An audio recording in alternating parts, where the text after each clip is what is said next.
What's up, YouTube? This your boy at No More Gang Stalking, and next up is Jeff, one of the leaders and organizer, along with Sierra of NIS, Non-Investigated Subjects, which is a new organization that they're getting off the ground.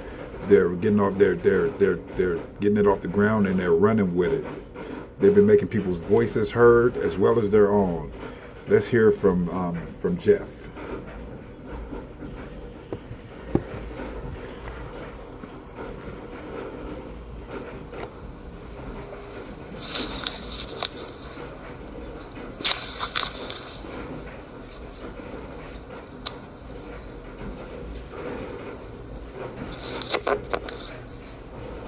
Herpes?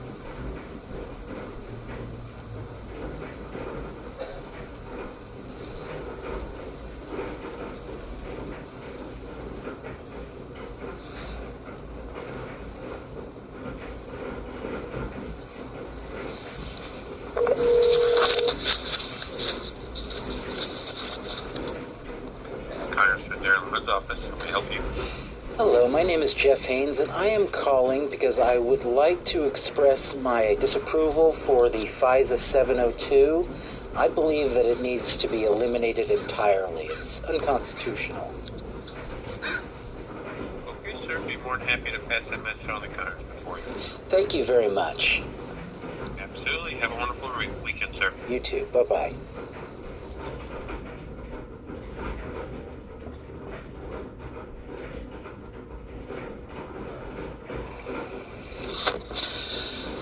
I want to talk about our chances of being successful at being heard and affecting change that leads to the elimination of gang stalking and related crimes. Well, first of all, we have been heard. Let's recognize that. Karen Stewart wrote hundreds of letters to Congress. Robert Duncan made a splash in the media, as had Dr. John Hall and many others. You've seen the videos. We are not the best kept secret in Washington. So why are we bothering to scream at government, "We're here, we're here"? One reason, to reach those who actually haven't heard from us. Some haven't. Two, to become an itch that can't be scratched in those who actually have heard of us.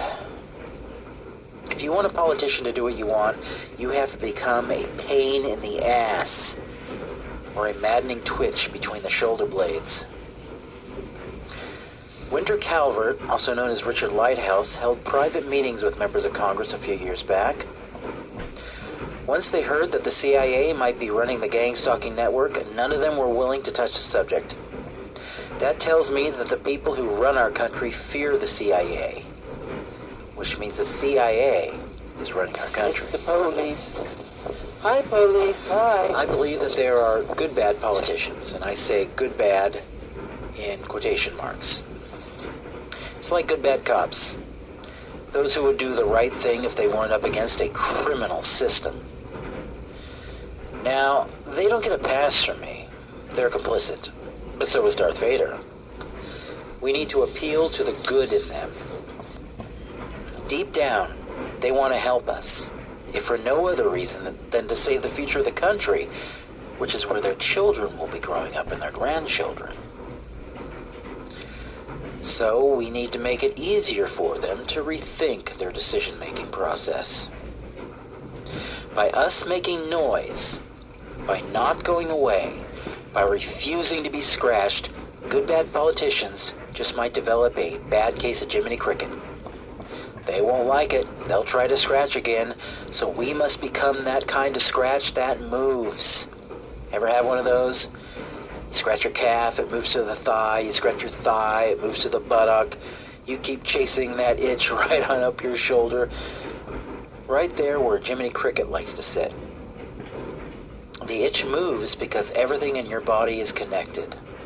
We, like an itch, must become systemic to match the criminal system we hope to cure.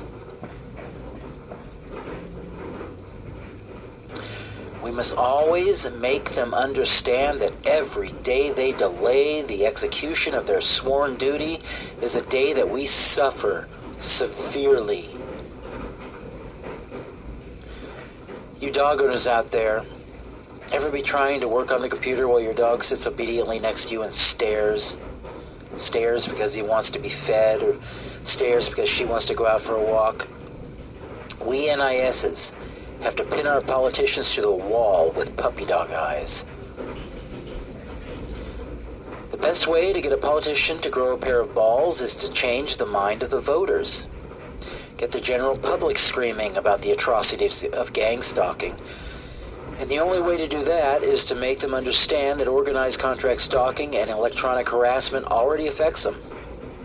They are slaves to the system, and their children will pay the greatest price. Once a person starts investigating gang stalking, he or she is opened up to a world previously hidden. Agenda 21, cloning, shipping, mind reading, weaponized cell towers, Manchurian candidates, school shootings, and much, much more.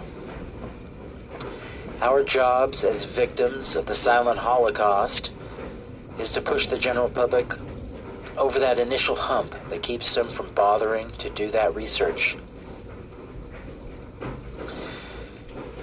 And then we just need to pray for a miracle, otherwise known as going viral.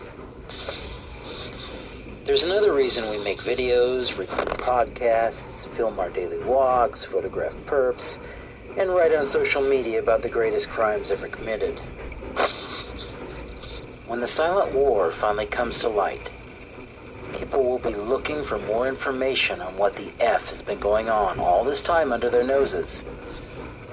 During that research, they will find us, the best-kept secret of the world, not of Washington, D.C., but of the rest of the world. When they find us, will they find you? Will you be able to prove that you were there fighting the good fight? How many videos did you make? How many letters to Congress did you write? How many phone calls?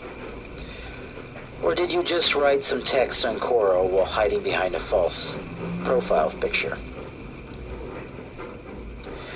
Furthermore, when you write to Congress, you are creating a record of your activism. As our message slowly reaches the world, those politicians will become nervous about having to explain why they ignored you.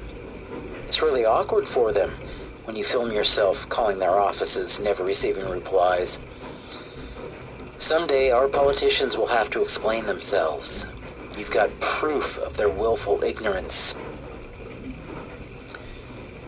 People tell me I'm wasting my time. Still, they tell me this. I realize that reaching out to government is like preaching to the choir. I realize that reaching out to the general public is like reaching out to a drowning person while you yourself are drowning. It might seem pointless to you, but it's not. I promise you we matter in the fight against the enslavement of humanity. I promise you it will end. I can't promise you that your life or my life will be saved or ever be the same again. I beg of you to think about the future lives you will spare from tyranny. Think of the sacrifices of past TIs such as Chuck Langenberg, Myron May, and Helena Chorba. They lived and died in the service of others. Were their deaths in vain? Will you let their deaths be in vain? I will most likely die fighting this program. My sweet Bella will die. We will suffer before that happens.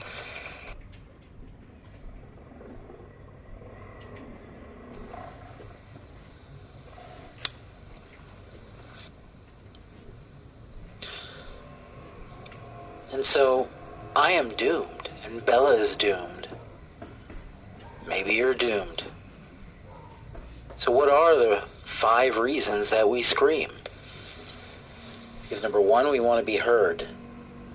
Number 2, to remind good bad politicians that deep down they value goodness. Once upon a time. Number 3, make it possible for gang stalking to go viral. Number 4, prove that we have always been here. And to make those politicians accountable for ignoring our screams. And number 5, to save people of the future from having to go through what we have. That's not wasting time, is it?